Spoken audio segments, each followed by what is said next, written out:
তোফায়েল আহমেদের জানাজাকে কেন্দ্র করে অনেকে জয় বাংলা স্লোগান দিয়েছেন, কিন্তু সেখানে ন্যূনতম একজনকেও যারা জয় বাংলা স্লোগানে কাউকে একটা চরও মারে নাই কেউ। রামিসার হত্যাকারীর 19 দিনের মাথায় ফাঁসি হয়েছে এবং সেইখানে অন্যায় করে পার পাওয়ার কোনো সুযোগ আর বাংলাদেশে হবে না।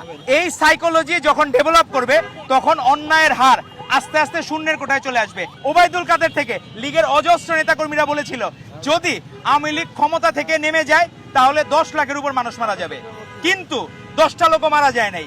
কারণ 5ই আগস্ট আমাদের মাননীয় প্রধানমন্ত্রী জনাব তারেক রহমান বলেছিলেন যদি বিজয়ের হাতে পরাজিতরা নিরাপদ থাকে তাহলে সেই বিজয় মহিমান্বিত হয়। তো আজকে আমরা মহিমান্বিত বিজয়ের পথে, আপনার কোনো মবকে আমরা পেট্রোনাইজ করব না। আপনি দেখবেন তোফায়েল আহমেদের জানাজাকে কেন্দ্র করে অনেকে জয় বাংলা স্লোগান দিয়েছেন, কিন্তু সেখানে ন্যূনতম একজনকেও যারা জয় বাংলা স্লোগানে কাউকে একটা চরও মারে নাই কেউ। এটাই হচ্ছে সংস্কৃতির পরিবর্তন। তাদেরকে আমরা আইন শৃঙ্খলা বাহিনীর কাছে তুলে দেব, কিন্তু আইন নিজের হাতে তুলে নেওয়া যাবে না। আর সরকার ওই গত 17 বছর যে বিচারহীনতার কারণে যে টেন্ডেন্সিটা আছে সবার মধ্যে, অপরাধ প্রবণতা আছে, সেই অপরাধ প্রবণতার কারণে এই অপরাধগুলো হচ্ছে।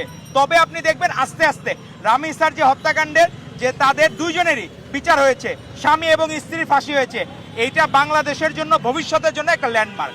ভবিষ্যতে আর কোনো অপরাধী এইভাবে আর কোনো অপরাধ করার জন্য আগেই চিন্তা করবে যদি আমি অপরাধ করি আমার ফাঁসি হবে।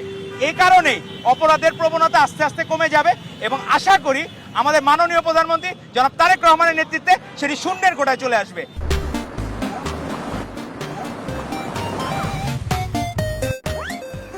এবং আপনি দেখবেন যে এই রাস্তায় আইন শৃঙ্খলা মানার যে প্রবণতা, গাড়ি বৃষ্টির মধ্যেও দেখলাম গাড়ি এলোপাতারি না, সবাই সিগন্যালের 300 সেকেন্ড অপেক্ষা করতে হবে, অপেক্ষা করতেছে, 10 সেকেন্ড অপেক্ষা করতেছে, কারো কোনো তাড়াহুড়া নাই। কারণ সবাই জানে শুধুমাত্র তারেক রহমান এবং বিএনপি সরকারের মাধ্যমে আইনের অনুশাসন প্রতিষ্ঠা করা সম্ভব এবং সকলের কিন্তু টাইম সেভ হচ্ছে।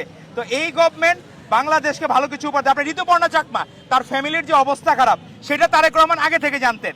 আগেই হচ্ছে উনি ওনার মায়ের চিকিৎসার জন্য আমরা বিএনপি পরিবারের মাধ্যমে আপনি দেখবেন রুহুল কবির রিজভী আহমেদ সে এই বয়সেও পাহাড় পর্বত পার হয়ে তার বাসায় গিয়েছিল ঋতুপর্ণা মায়ের ক্যান্সার আক্রান্ত যে মা ছিল তার পাশে দাঁড়ানোর জন্য। এই তারেক রহমানের বার্তা নিয়ে, মাননীয় প্রধানমন্ত্রীর বার্তা নিয়ে আগেও গভর্নমেন্ট ফর্ম করার আগেও আজকে সেই ঋতুপর্ণার জন্য গৃহ নির্মাণের অর্থের ব্যবস্থা করে দিলেন আমাদের মাননীয় প্রধানমন্ত্রী জনাব তারেক রহমান। তো গুণের কদর, মেধাবীদের কদর তারেক রহমান করবেন, আর অপরাধীদের সর্বোচ্চ শাস্তির ব্যবস্থাও তারেক রহমান করবেন।